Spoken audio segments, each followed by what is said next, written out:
Two Jewish leaders in Birmingham have told ITV News Central that they support the UK's chief rabbi's claims that the Labour Party has failed to tackle anti-Semitism within its ranks.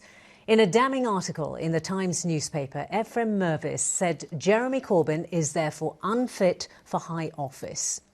He wrote, "The way in which the leadership has dealt with anti-Jewish racism is incompatible with the British values of which we are so proud, of dignity and respect for all people. It's left many decent Labour members, both Jewish and non-Jewish, ashamed of what has transpired." Well, his comments were published on the day that Jeremy Corbyn launched his Race and Equalities Manifesto. Our political correspondent, Alison Mackenzie, has been following today's developments. Absorbing the full force of the chief rabbi's rhetoric, members of the Jewish community meet at the Progressive Synagogue of Birmingham. The community in the city numbers just 2,000.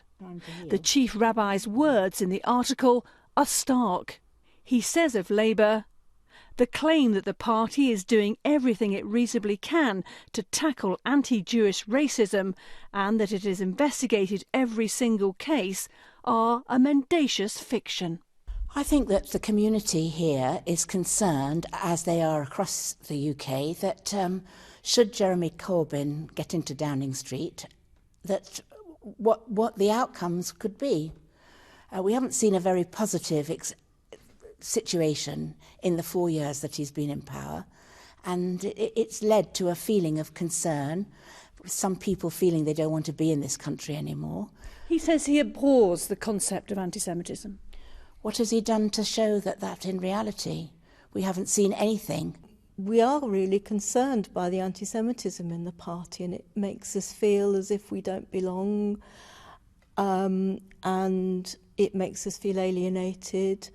I'm not sure I'm scared about what will happen. I've enough faith in British democracy that I'm not scared what will happen, but I think the fact that somebody with anti-Semitic allies at best, if not anti-Semitic himself, is going to get into Downing Street is really concerning.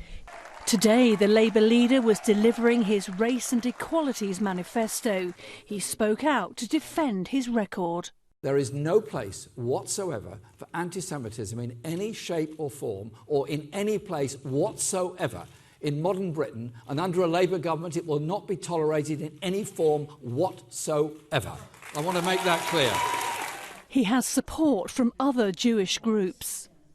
Jeremy has an impeccable record of supporting Jewish causes and confronting anti-Semitism, and this fiction that's been built up really makes me both sad and angry.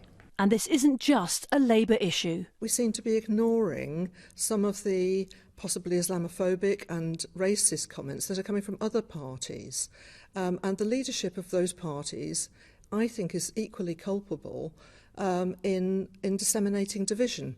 Now, my view is that leadership should be about bringing people together, not dividing. And I'm very sorry, in this general election, that isn't happening.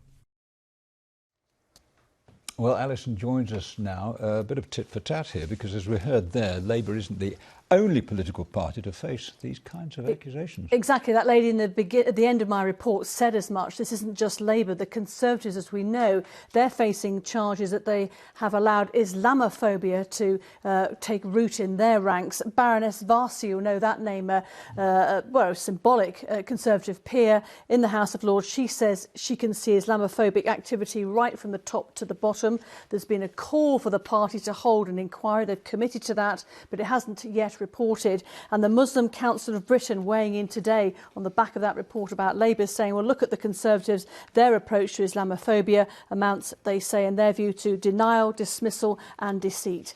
And a call, though, for unity as well as criticism of the Conservatives by their spokesperson today, Ibrahim Mogra.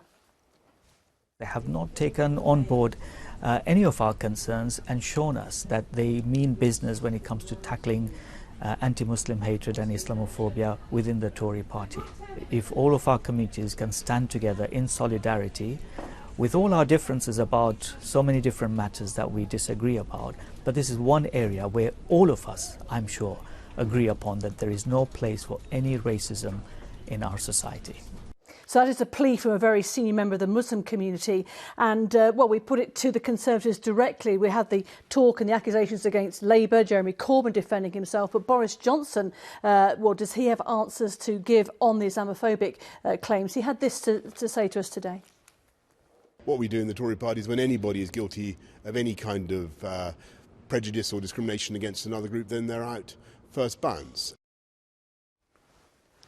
So it's claim and counterclaim from both the leaders, but I think it is very unprecedented for this chief rabbi to speak out today. It doesn't normally happen, and the words he's been using in those articles, poison, toxic, it is the first time we've talked on religious notes on this. It shows the measure of this general election coverage. Indeed so. Alison, thanks.